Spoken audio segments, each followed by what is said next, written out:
আসসালামু আলাইকুম রহমতুল্লাহ। আমরা ফেসবুকের বিভিন্ন ম্যাট্রিক্স নিয়ে আলোচনা করছিলাম। আজকে আরেকটা ম্যাট্রিক্স নিয়ে আলোচনা করবো, সেটা হচ্ছে থ্রু প্লে। এই ম্যাট্রিক্সটা আসলে কি এবং কিভাবে কাজ করে আমরা আজকে সেটা দেখবো। পুরো ভিডিও জুড়ে আমি আছি আপনাদের সাথে মাহবুব। সো চলুন শুরু করা যাক।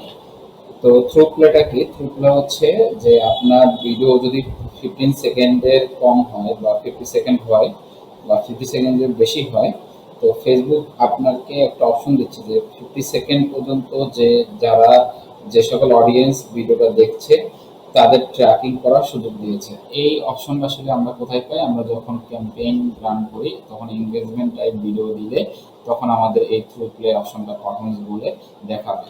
তো আমরা এখান থেকে চাইলে সিলেক্ট করে নিতে পারবো। তো মূলত যেটা করে সেটা হচ্ছে আপনার ভিডিও যতই হোক না কেন ও 15 সেকেন্ড পর্যন্ত আপনাকে ইনশিওর করবে এই থ্রু প্লের মাধ্যমে। ফেসবুক এই একটা অপশন রেখেছে। তো এটা কিভাবে ক্যালকুলেট করতে হয়? এটা ক্যালকুলেট করতে হয় হচ্ছে মূলত আপনার কত ডলার স্পেন্ড হয়েছে, আপনার কতগুলো ভিউ হয়েছে, এই ভিউর এবং স্পেন্ডের ডিভাইডের মাধ্যমে আমরা মূলত এই অ্যামাউন্টটা পেয়ে থাকি।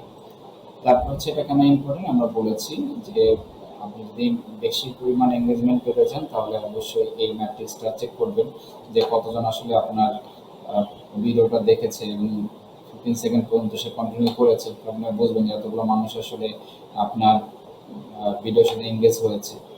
তো এটা আপনি রেটটা দেখে বুঝতে পারবেন। তারপর যদি আপনি আরওআই বাড়াতে চান তখন আপনি অবশ্যই আহ, এই থ্রু প্লে দেখে আপনি আরওআই বাড়াতে পারবেন। সেটা হচ্ছে আপনার ভিডিও এঙ্গেজমেন্টে কী কোনো ভিউ হচ্ছে, ভিডিওটা ঠিক আছে কি না, এগুলো হচ্ছে। ভিডিও যদি ঠিক না থাকে তাহলে সেগুলোকে ইনপুট করে দিলে আরওআই বাড়ার সম্ভাবনা থাকবে।